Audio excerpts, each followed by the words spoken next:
Garros, same way the French Open. She rallied to beat Andreeva in an all-teen showdown. So, in the sports world, it's all about the youngsters. They're coming out there at the highest level. However, our one of our U.S. favorites, Coco Gauff, made it through her third round match, and it all seems well there in the French Open.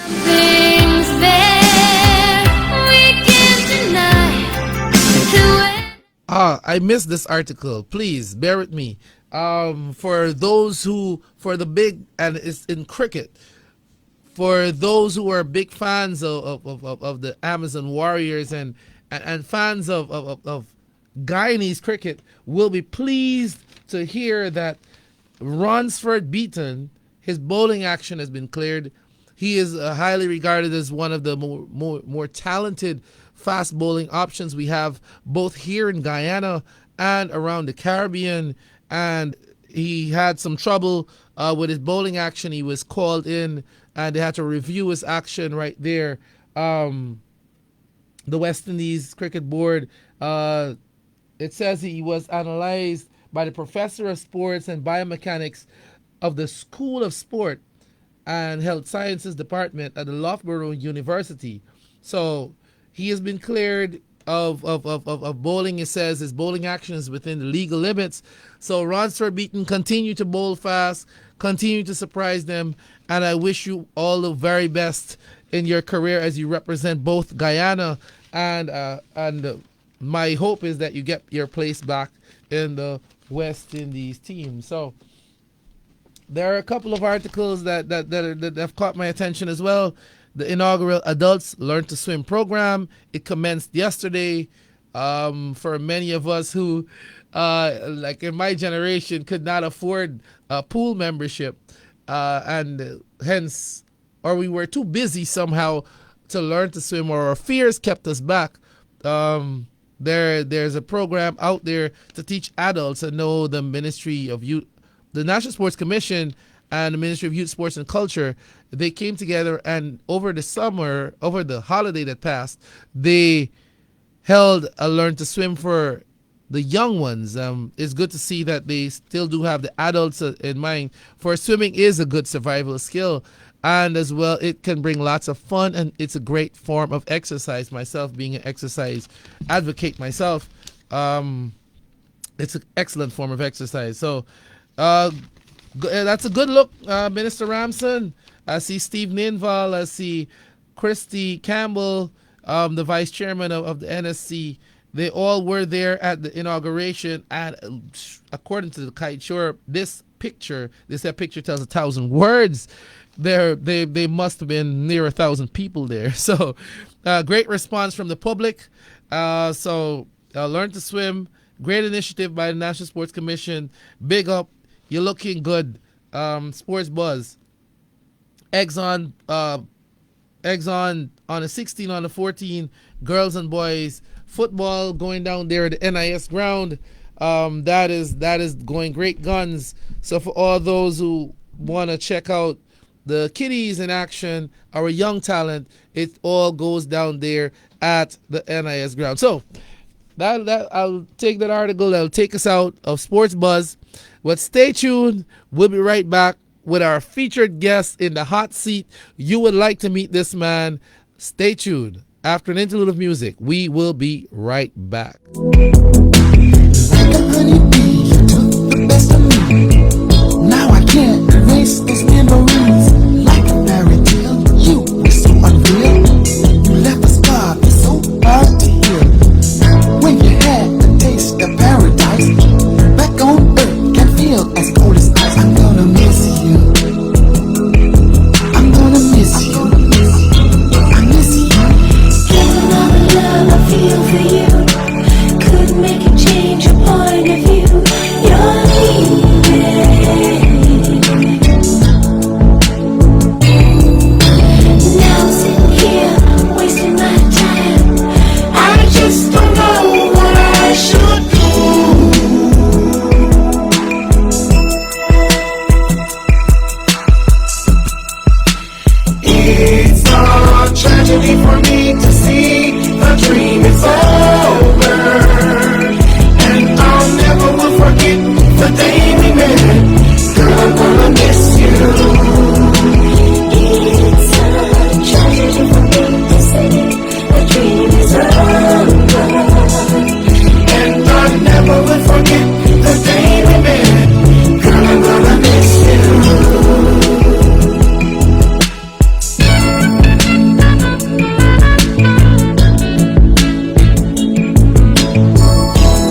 me to see the dream is over. And I'll never will forget the day we met. Girl, I'm gonna miss you. It's a tragedy for me to say that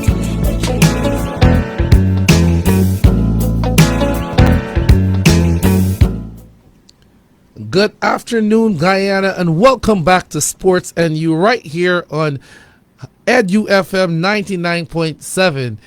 I'm your host once again, Paul Musa. For those who are joining us on the live, you can see a great man is in the house. I'm in the presence of greatness. It's such a pleasure to have this guy in the hot seat. I will do as I usually try to uncover something that the public don't know. So for all those who are joining us on the live, all those who are joining us in Radioland, in the hot seat today, I have the current, as we say, National Sports Commission 2022 Coach of the Year and current national coach of the senior table tennis team of Guyana.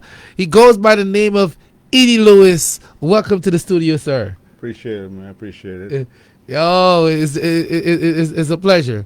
So we're gonna just get into, it's a great accomplishment. I'm sure your journey has been far.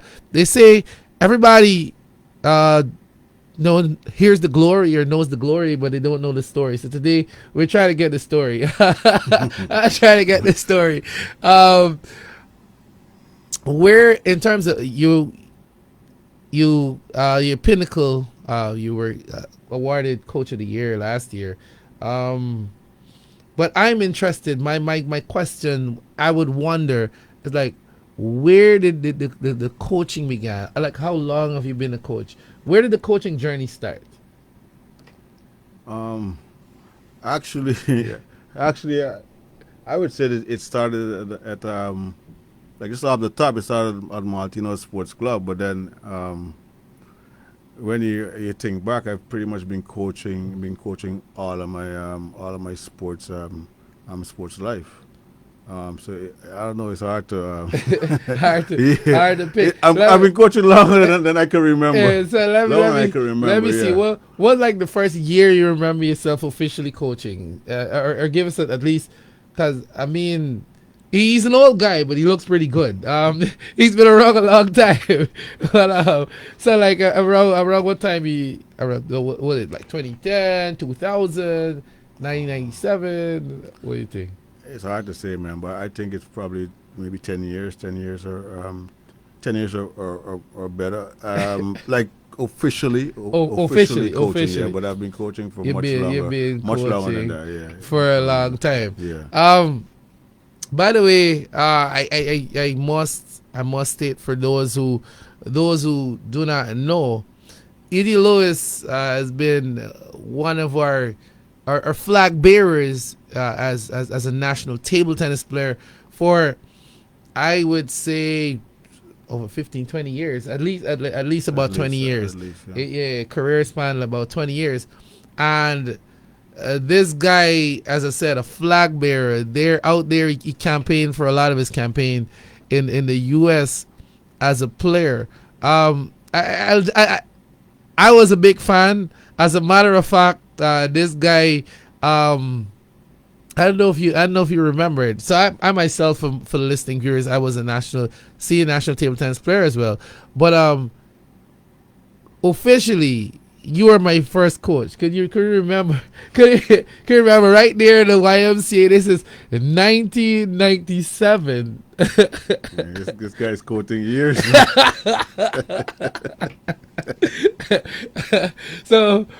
But that time you were a very active player, and you were, but you always had an eye to help. Are you usually a helpful person? Will you characterize yourself as a helpful person? Yeah, definitely. I mean, I try to help as much as I can, as often as I can, because I showed my my athletic and my playing career. I mean, a lot of people have helped me also. So yeah. I always try to mimic that, and I always try to give back in any way, shape or form.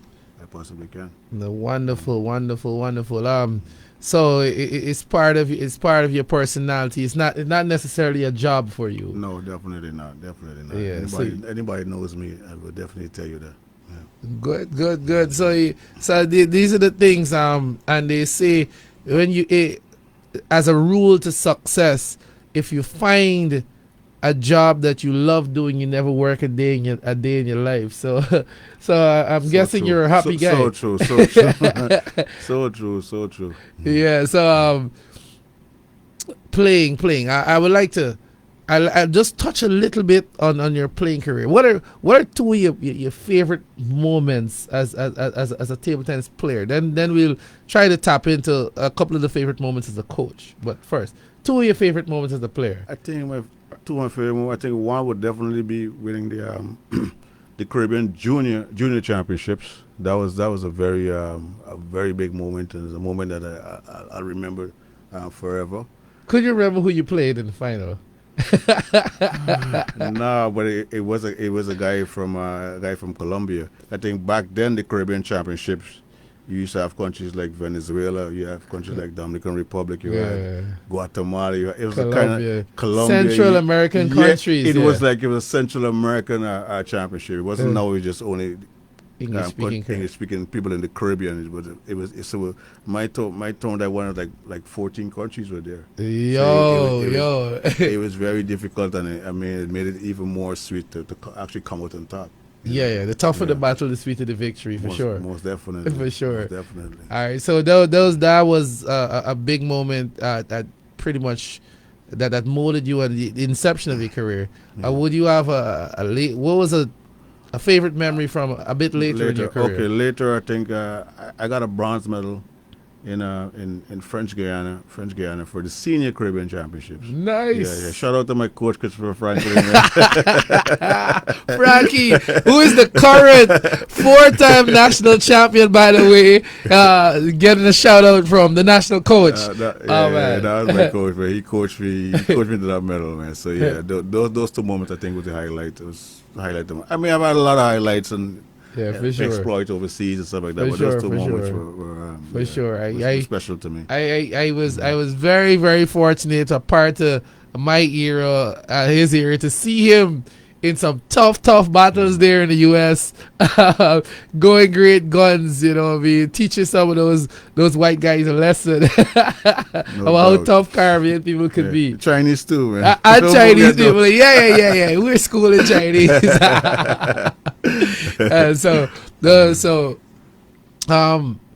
So you said unofficially it dates back probably more than 20 years. At least I can attest to you always giving back and having an eye for spotting talent. And so as a coach, officially, give me like about 2 or 3 of your favorite moments as a coach. But early on, I mean, special thanks to Mr. and Miss Edgel, special thanks to Lisa Lewis. I even could mention Dwayne Dick because he was there with me for the initial stages. But we put together a very special group of talented young athletes. That's early on in the program. And who are some athletes that from that initial bunch? People like Jeremy. We had Kyle and Chelsea Edgel. Shamar Britton came a little later.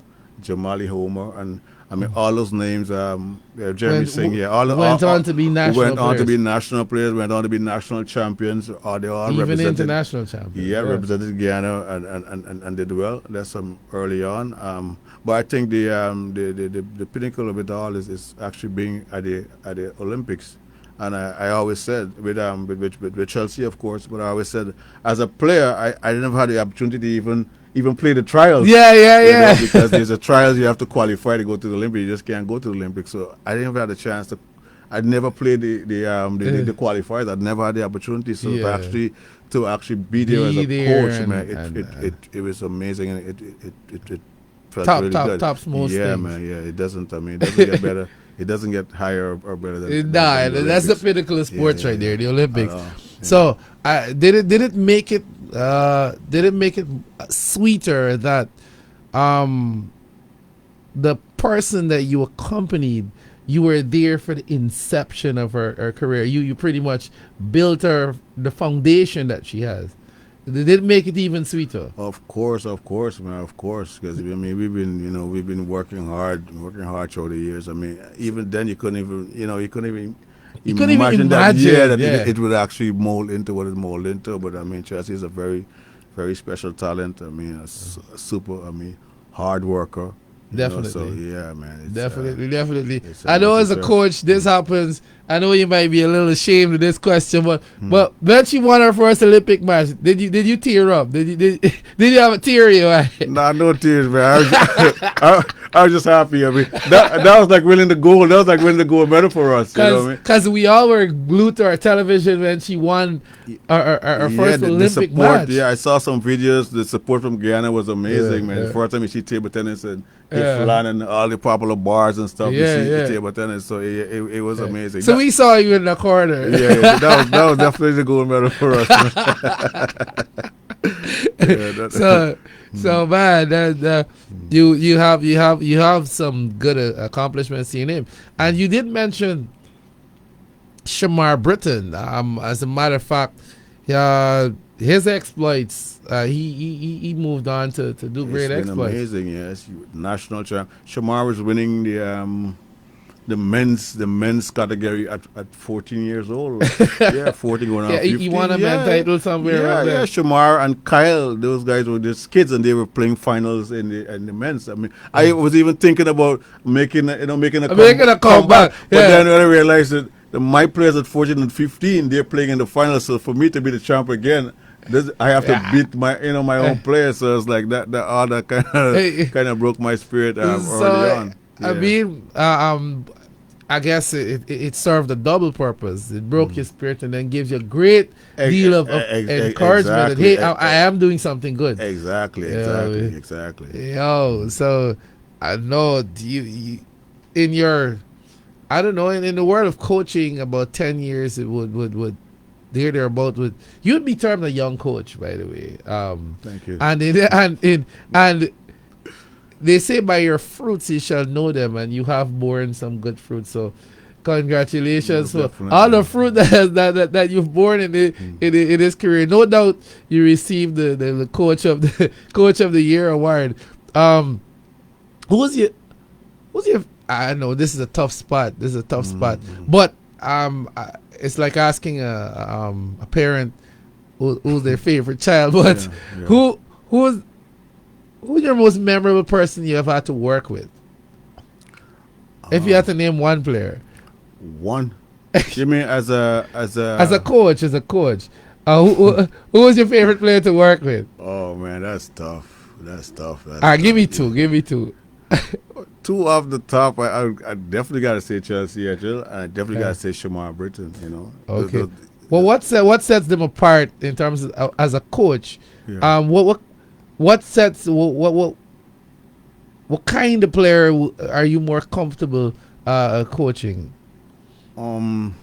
What sets them apart with Chelsea, our passion for the sport. You can just look at her and know that she's super passionate for the sport. Her work ethic.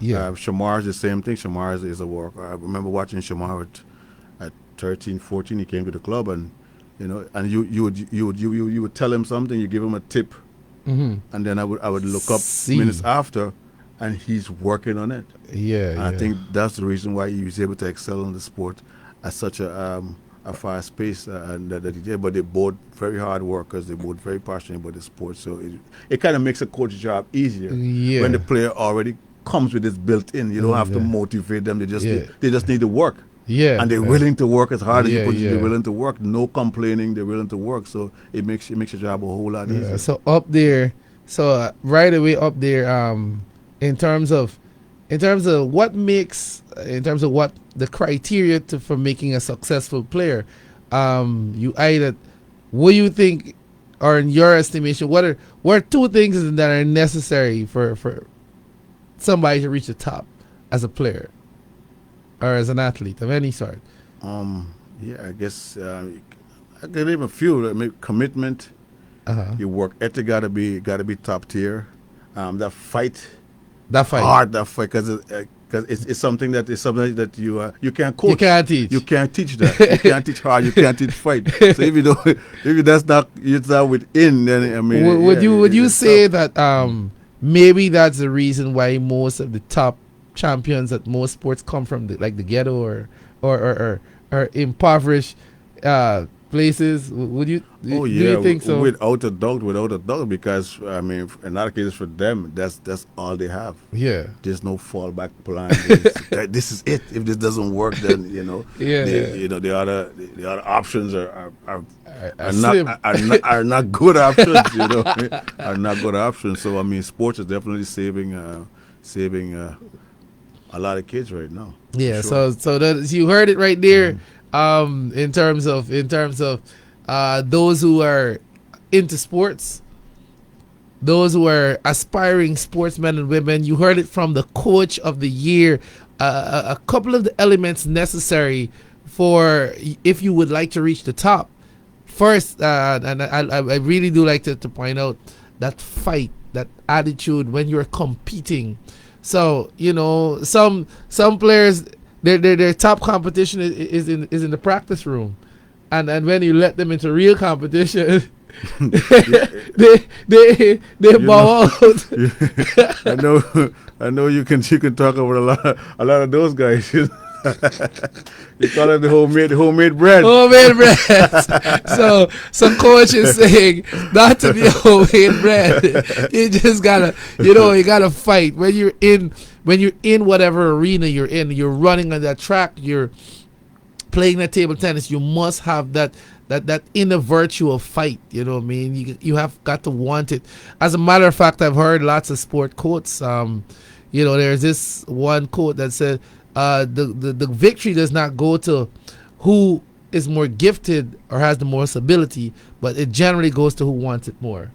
You know what I mean? It comes down to who wants it more. Definitely agree with that. Yeah. So fight, work ethic for a champion is a collaboration of God-given talent and a strong work ethic. I believe that too. You know what I mean? Talent plus hard work. The two cannot be separated. And there are many talented people who think that they can just get by on their talent. Yep. But I'll put my money in the hard worker every time. Oh yeah, without a doubt. The hard worker every time. So those are the coming out of the I said coach of the year. This not just Paul yapping. This is coach of the year. The man has been around for a long time, and this is his summation. So for the young table tennis player, would you? I'm thinking how to coin this question. For the young guy contemplating a career in sports, what advice would you have for him or her? A career in sports. Yeah. What do you think? First of all, would you advise that they go for it? Oh yeah, without a doubt, man. Sports helps in so many different ways. It teaches you life lessons. Oh yeah. It teaches, because I watch kids come into the club. They're awkward, physically. They're awkward socially. Yeah. And then you watch them like a week after. Yeah. And you wonder if it's the same. If it's the same. That kid. quickly sometimes. Yeah. So sport teaches you to work. It teaches teamwork.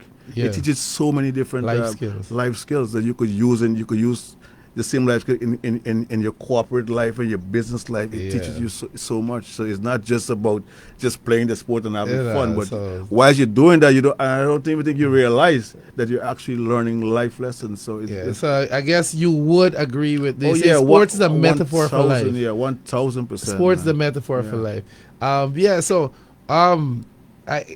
I guess I learned that a touch early as well. Mm-hmm. That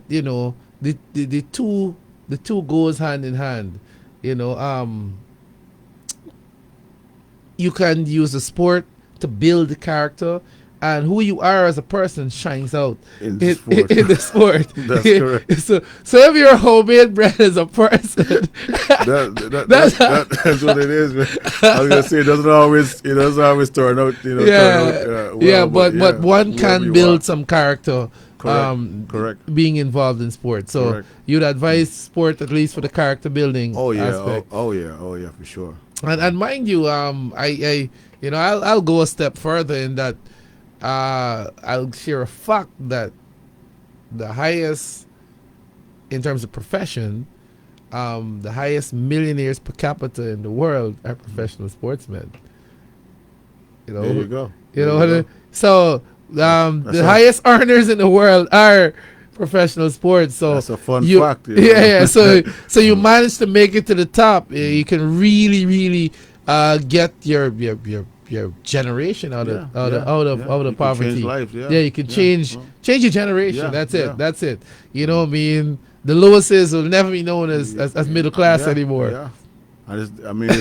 There's nothing more powerful Yeah. than that. You know. Yeah, And so- it's been done through sports, something that you love and something that you're just good at. Yeah, so I mean, pursue sports, but ensure that you have that good work ethic, that great discipline, and you know what I mean, and commitment to what you do in terms of commitment, as in seeing your goal through to the end. You know, in Guyana we have a saying. Fancy gallop don't win race.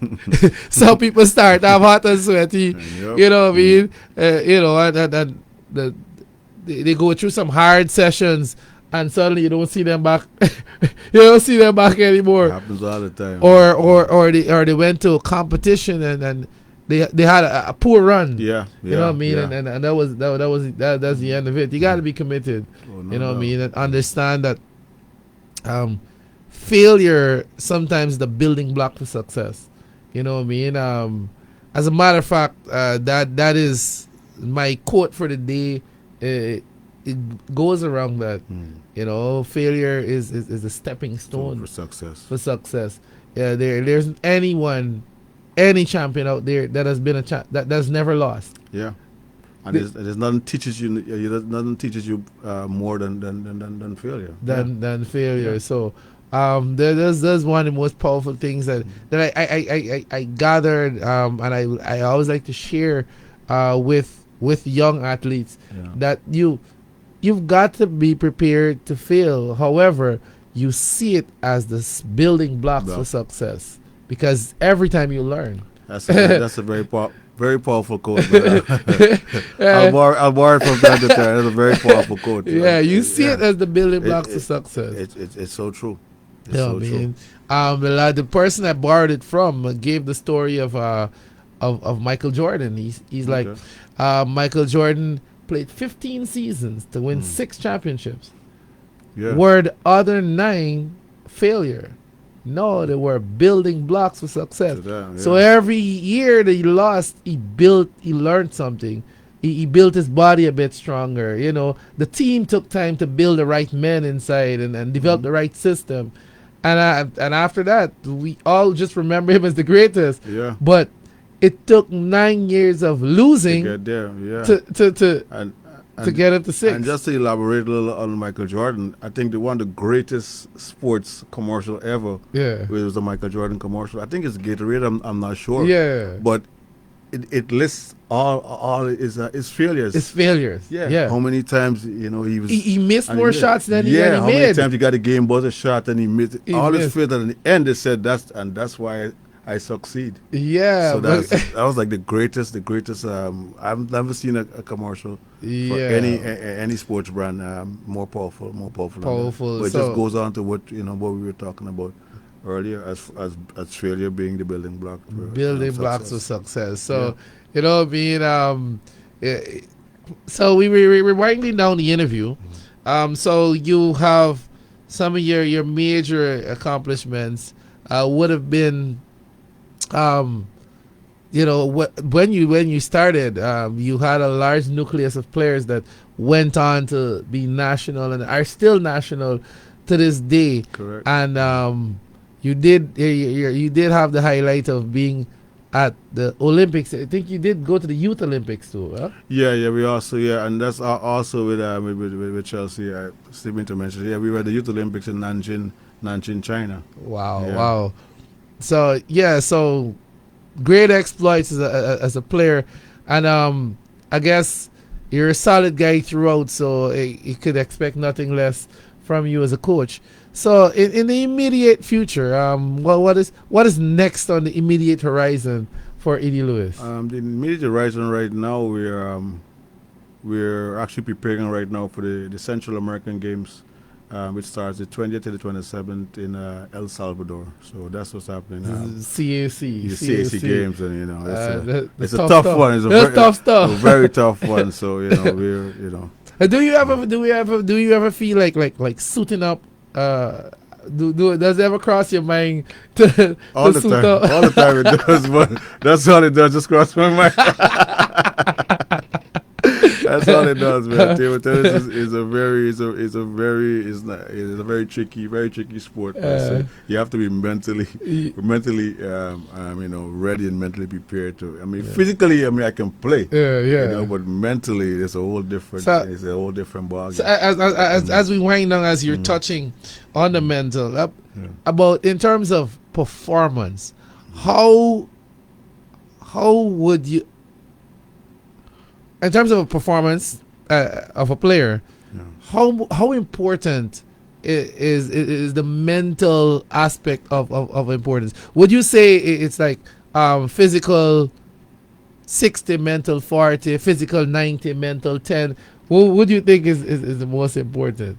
Man, I think mental. It's hard to give you a ratio. Give it a ratio. I think mental. When you meet a certain level, mental to me is a lot. Because you mental when physically you're drained. It's your mental is the mental is what actually takes you through. And table tennis is a very mental game. They said it's like running. Running and playing golf at the same time. Running 100 meters and playing golf. No, chess.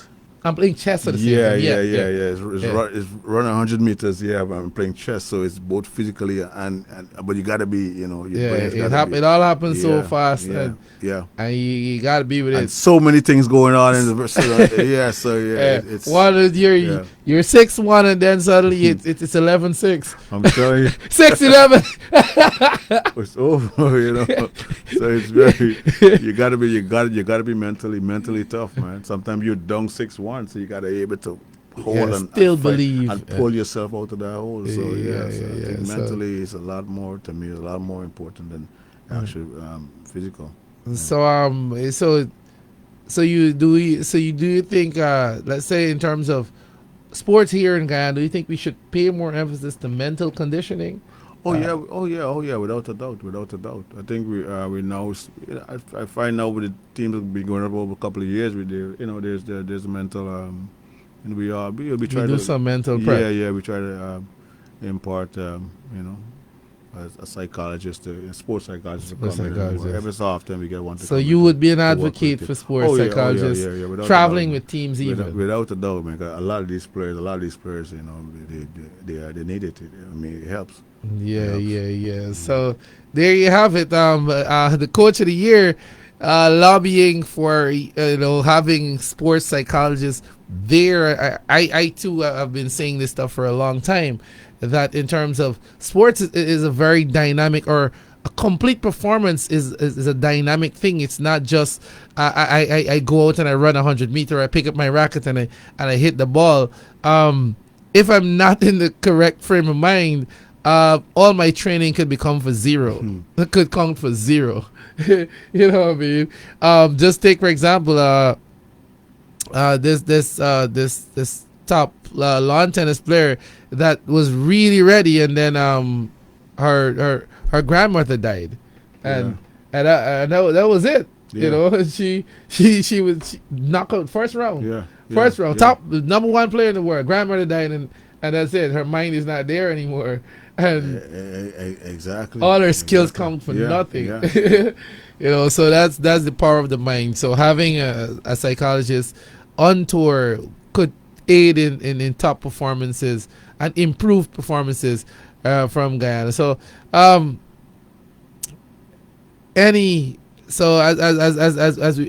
we take this interview out, I'd like to again you just gotta. I'll just ask you one more time. as again, just to encourage that young person who is contemplating sport again, what is one thing you would leave for them? One word of advice. That if somebody new that is coming. Yes, into yeah. Yeah, I mean, I advise everybody to get involved in sports. Everybody get in sport, whether even if it's just a fun, just for fitness. Get involved in sports. I mean, sports. I see, and there's opportunity for international scholarship. If you look at for all the sports, swimming, you got athletics, even table tennis. So, and even if you don't, you don't excel to be the best in the world or whatever, at least at the end of the day, you got an international education. You got an American degree. You got a British degree, Canadian degree. That way you could build your whole life, your whole life around that. So there's a lot of advantages, opportunities and advantages of being involved in sport. Nice. So there you have it. So thank you, Mr. Lewis, for coming in. It's been a pleasure, and you've really been insightful. Thank you for coming. Thank you, Sports one of my most fun interviews today. I appreciate it, man. No. So we'll take you out, and we'll be right back with your motivational tip, and then we're out on Sports and You. Here's for some music.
And we are back here on Sports and You on 99.7 Edu FM.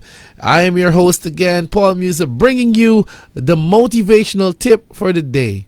Failure are just stepping stones to success. I repeat, failure are just stepping stones to success. So, as we go through life, no matter what goal or what pursuit you are on, failure is imperative. However, you should not be disturbed when you fail, for failure can be seen only as the building blocks for success. For you learn more from failure than you do from your successes. The story is told, or the fact is given about Michael Jordan. Michael Jordan, we remember the great player who won 6 rings. He has the most rings, 6 championships. However, he played 15 seasons. And the 9 seasons that he did not win, it all built him up. The lessons learned from those 9 seasons are what built him into the greatest, to be regarded as the greatest player that it ever was. There's facts and figures out there about the game-winning shots that he missed. However, we still remember him for making those important shots at important times. However, he missed more shots than he made. But the lessons learned from the misses are what made him or built him to make those important shots. So in life, you will not succeed every time. However, don't be disheartened, for failure are the stepping stones to success. This came from Exodus. Your boy Paul sharing his tip with you. I hope you take that, internalize it, and every time you fail, you just smile and keep trudging on. You know what I mean? Just keep pushing on, for you have not failed until you stop trying. So keep pushing, keep doing what you do. I'm your boy Paul, and I'm out. Sports and you, we're out for today. On behalf of Static Sean in the console and my guest E. Lewis in the house, we are out. Boom.